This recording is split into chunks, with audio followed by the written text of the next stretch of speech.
Hello, my YouTube family. How are you? So, welcome back to my YouTube channel, CS Ritu Goyal. But if you're new here, don't forget to like, share, and subscribe to my channel and also hit the bell icon. So, in this particular video, I'm going to share a strategy with you which is about how to complete your syllabus for the upcoming professional examinations in just 50 days. Yes, you heard it right. सो इस video में मैं discuss करने वाली हूँ आप सबके साथ वो एग्ज़ाम स्ट्रैटेजी जो मैंने फॉलो करी थी ताकि मेरा जो सिलेबस है वो ख़त्म हो जाए लास्ट 50 डेज में. So without getting it to further do, let's get started. So before I start this video, मैं आप सबसे ये रिक्वेस्ट करना चाहती हूँ कि इस वीडियो को आप सब एंड तक देखिएगा, तभी आपको इसका पूरा बेनिफिट मिलेगा. और हाँ, मुझसे ये वादा करो कि आप इस वीडियो को शेयर करेंगे अपने सब फ्रेंड्स में, अपने कलीग्स में, जो आपके फेलो स्टूडेंट्स हैं उन सब में, और जिनका भी एग्ज़ाम अभी आने ही वाला है आप उन सबके साथ ये वीडियो शेयर करिए ताकि उनको भी इस वीडियो का मैक्सिमम बेनिफिट मिल सके. तो मैं इस वीडियो में एक्चुअली अपनी वो स्ट्रैटेजी शेयर करने वाली हूँ जो मैंने फॉलो की थी जब मेरे सीएस के एग्ज़ाम्स बहुत ही पास थे. तो इस पर्टिकुलर वीडियो में मैं आपसे जो भी कुछ शेयर करूंगी that is based out of my own personal experience. मेरे अपने पर्सनल एक्सपीरियंस को मैं शेयर करने वाली हूँ. यस, और मेरे साथ क्या हुआ था कि जब मेरे एग्जाम्स आने वाले थे, जो मेरा लास्ट अटेम्प्ट था वो था दिसंबर 2021 में, और मैंने इसी स्ट्रेटजी को फॉलो किया था क्योंकि हम नए नए शिफ्ट हुए थे. हमने अपना घर शिफ्ट किया था. We shifted to a new society, और मेरे सीएस एग्जाम्स बहुत ही थोड़े दिनों में स्टार्ट होने वाले थे. तो without panicking I followed this strategy and be rest assured, अगर आप इसको फॉलो करेंगे तो आप भी सीएस एग्जाम को एस करेंगे, and I am very very sure about it. So without getting into further do, let's get started. So first and foremost point is that you have to do assessment of remaining syllabus. Yes, you heard it right. आपको assessment करनी पड़ेगी उन सब topics की जो आपने अभी तक नहीं पढ़े या आप उसमें लेस कॉन्फिडेंट है या जो आपसे ज्यादा मेहनत मांगते हैं. ठीक है, तो उन सिलेबस को, उन टॉपिक्स को एक पेपर पे लिखिए, नोट डाउन करिए, और ये देखिए कि उन टॉपिक्स पे आपको सबसे पहले अटेंशन देनी है और उन टॉपिक्स को आपको प्रायोरिटाइज करना है. इस चीज को करके देखिए. This is a very very important and first step. Second point is create a comprehensive study schedule और अ टाइम टेबल. अगर आपको इसमें कोई कंफ्यूजन है तो मैंने एक वीडियो अटैच किया है लिंक में, आप इसको चेक कर सकते हैं कि आपको किस तरीके से अपना स्टडी स्केड्यूल बनाना चाहिए.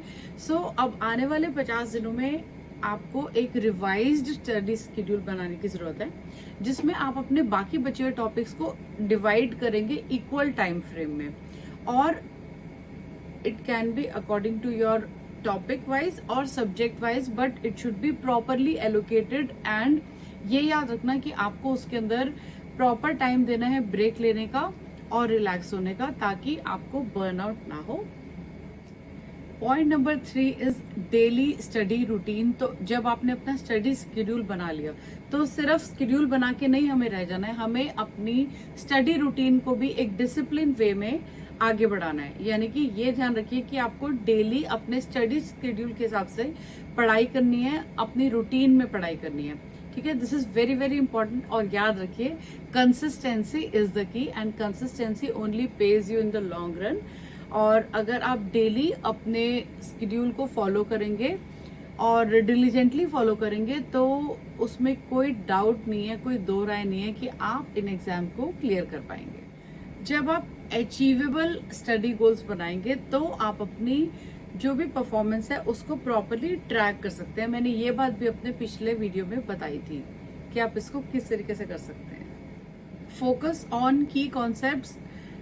वैसे तो ये प्रोफेशनल एग्जाम है, हमें अपने पूरे सिलेबस को कवर करना चाहिए और 100% सिलेबस को कवर करके जाना चाहिए.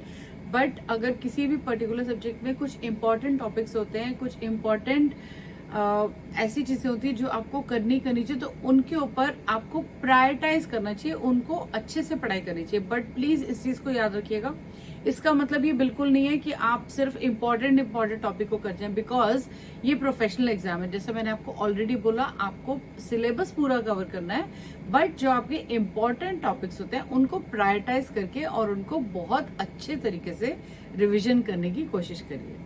This will actually help you to ace your exams. Fifth point is utilize resources efficiently. अब इसका क्या मतलब होता है कि आप जो भी प्रोफेशनल एग्जाम में अपीयर हो रहे हैं, CS, CA, CMA, तो इनमें आप अपने इंस्टीट्यूट की वेबसाइट पे जाइए, आपको जो सजेस्टेड आंसर्स मिलते हैं आप उनको पढ़िए। उनको पढ़ना बहुत ज़्यादा ज़रूरी है, because it will actually help you to understand the exam pattern and you will prepare accordingly. तो अपने जो आपको रिसोर्सेज अवेलेबल हैं ऑनलाइन, उन सबको आप ठीक से पढ़िए जो आपके पास स्टडी मटेरियल है। और सपोज आप CS के एग्जाम के लिए प्रिपेयर कर रहे हैं तो ICSI का स्टडी मटेरियल पढ़ना बहुत बहुत ज़रूरी है। कई बार स्टूडेंट्स उसको स्किप कर जाते हैं और सिर्फ दूसरी बुक्स पे रिलाई करते हैं, but what I suggest you is जो भी आपका इंस्टीट्यूट है उसका स्टडी मटेरियल पढ़ना बहुत बहुत ज़रूरी है। और ये समझ लीजिए कि मैंडेटरी है। ये कई बार हमें नहीं समझ में आता और हम उस सिलेबस को इग्नोर कर देते हैं, उन बुक्स को नहीं देखते। बट बिलीव मी, आप जिस भी इंस्टीट्यूट के एग्जाम परस्यू कर रहे हैं तो उस इंस्टीट्यूट का स्टडी मटेरियल पढ़ना बहुत बहुत ज़रूरी है। सो प्लीज़ उसको ज़रूर देख के जाइए and it will actually help you a lot in your examinations. Point number 6 is practice regularly. जैसे कि मैंने आपको अभी से पिछले वाले टॉपिक में भी यही बताया कि you should keep on practising the suggested answers and you should try to attempt for mock question papers. तो इसमें आपको क्या करना होता है, मैंने आपको पहले भी बताया था अपने कुछ वीडियोस में कि आप अपने आप को ऐसे ड्रेसअप करिए जैसे कि आप एग्जाम देने के लिए ही जा रहे हैं, ठीक है। तो एक टाइमर सेट करिए, 3 आवर्स का हमारा एग्जाम होता है, 3 आवर्स के लिए अपना टाइमर सेट कर दो। अपनी फैमिली को बोलो कि प्लीज मुझे 3 घंटे तक डिस्टर्ब मत करना, और अपने सामने कोई भी मॉक पेपर रख लो, बट मॉक पेपर आपको ऑफकोर्स 3 घंटे से पहले रखना है, ठीक है। उसको रखने के बाद आप उसको लिखिए, just write it like you are appearing in an examination, ठीक है। जब आप इस तरीके के एनवायरनमेंट में एग्जाम लिखने की प्रैक्टिस करते हैं तो आपका माइंड जो है it starts working in a positive way. और जब आप एक्चुअली में एग्जाम लिखने एग्जामिनेशन हॉल में जाते हैं तो जो आपको वहाँ का पैनिक, स्ट्रेस, एंग्जाइटी या कोई भी ऐसी इश्यूज होते हैं तो वो आपको नहीं होते, पॉइंट 1। सेकेंड, आपको ऐसा करने से आपकी जो स्पीड है वो भी इंक्रीज होती है। तो आप इसको करके देखिए, this is very very helpful. और मैं तो इस चीज को जरूर करती थी एंड इसने मुझे बहुत ज्यादा हेल्प किया मेरे एग्जाम को। Next point is revision strategy. तो जो भी आपकी रिविजन स्ट्रैटेजी होगी, make sure it is very very strong. अब वो स्ट्रांग कैसे बनेगी कि सपोज आप कोई भी सब्जेक्ट पढ़ रहे हैं, ठीक है, आप पढ़ते जा रहे हैं, कोई सब्जेक्ट पढ़ रहे हैं या आप कोई टॉपिक पढ़ रहे हैं, तो जो आपने टॉपिक पहले पढ़ लिए उनको आपको रिविजिट करना चाहिए, उनको रिवाइज करना चाहिए। अब इसका क्या मतलब होता है, सपोज आपने एक सब्जेक्ट है जिसके 10 चैप्टर्स हैं, ठीक है, आपने फर्स्ट चैप्टर पढ़ लिया, फिर आपने सेकंड पढ़ा, थर्ड पढ़ा, फोर्थ पढ़ा, लेकिन फोर्थ पढ़ते पढ़ते आपको जो फर्स्ट टॉपिक था, फर्स्ट चैप्टर था, वो आप भूल रहे हो। ऐसा नहीं होना चाहिए। तो मेरा आपसे ये सुझाव है, ये राय दे रही हूँ मैं आपको, तो जब आप अपने थर्ड चैप्टर पे पहुंचते हो, ठीक है, तो आपको सेकंड का रिवाइज करना है, सेकंड पे पहुंचते हो तो फर्स्ट का रिवाइज करना है। मतलब whenever you reach to the next particular chapter, so make it a point कि उस पर्टिकुलर टॉपिक को पढ़ने से पहले आप चैप्टर फर्स्ट को हाफ एन आवर लगा के रिवाइज करें, क्विक रिवाइज। बिकॉज एक बार आपने पढ़ लिया तो अब आप जो उसको रिवाइज करने लगोगे तो आपको ज्यादा टाइम नहीं लगने वाला, ठीक है। तो आधा घंटा जरूर दीजिए उसको रिवाइज करने के लिए। फिर अब आप थर्ड चैप्टर पे आए, थर्ड चैप्टर पढ़ने के टाइम पे फर्स्ट चैप्टर को 15 मिनट्स में, सेकेंड चैप्टर को 30 मिनट्स लगा के रिवाइज करिए, सो फोर्थ एंड सो ऑन। इस तरीके से आप आगे बढ़ते जाएंगे। तो जब आप नेक्स्ट टॉपिक पे आएंगे तो आपको फर्स्ट 2 चैप्टर्स रिवाइज रहेंगे, और इससे आपका ये भी बेनिफिट होगा कि जब नेक्स्ट टॉपिक पे आओगे, ठीक है, तो कई बार जो टॉपिक्स होते हैं वो इंटर रिलेटेड होते हैं। तो जब आप इस तरीके से रिविजन करोगे तो आपके ये जो चैप्टर्स हैं they will flow in a loop, and आपको अच्छे से रिवाइज भी रहेगा, आपको रिटेंशन भी रहेगी, और एग्जाम टाइम पे आप इन टॉपिक्स को भूलेंगे नहीं। इसको प्लीज करके देखिएगा and do let me know whether इस टिप ने आपको हेल्प किया या नहीं।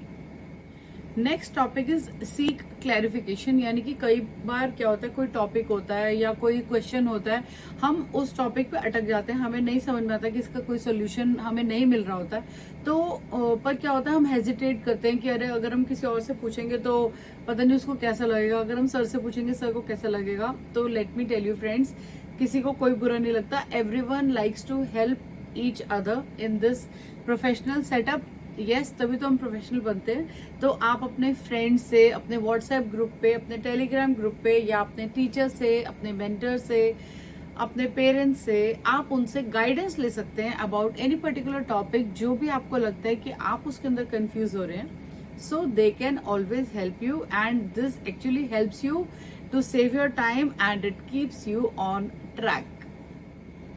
अपने आप को बकअप करिए, be your own cheerleader, just pat on your back, अपने आप को शाबाशी दो कि yes you are the one, आपने मेहनत करी है, आप इस एग्जाम को क्लियर करोगे। अपने माइंड में ये कॉन्फिडेंस लाइए कि yes I will do it. So can you do it? Last but not the least, stay positive, stay confident, अपने ऊपर विश्वास रखिए, अपने प्रिपरेशन के ऊपर विश्वास रखिए, और जो भी आप एफर्ट्स डाल रहे हैं, जो आप मेहनत कर रहे हैं, उससे make sure that you become more confident, more capable, and you know that you are so confident। आपको पता है कि हाँ, मैं जो मेहनत कर रहा हूँ, मेहनत कर रही हूँ, तो ये जो है मेरे को अच्छे रिजल्ट दिलवाने वाला है। So guys, by following these steps and staying disciplined, you can secure your chance to ace the upcoming examinations. Yes, and अगर आपको मेरा ये वीडियो अच्छा लगा हो और मेरी टिप्स अच्छी लगी हो, तो don't forget to share this among your friends, and also don't forget to subscribe to my channel. And now I'll see you in the next video. Till then, happy studying and bye-bye. Take care. Thank you so much for watching. Please stay connected to this channel and don't forget to like, share and subscribe to the same if you have not done as yet.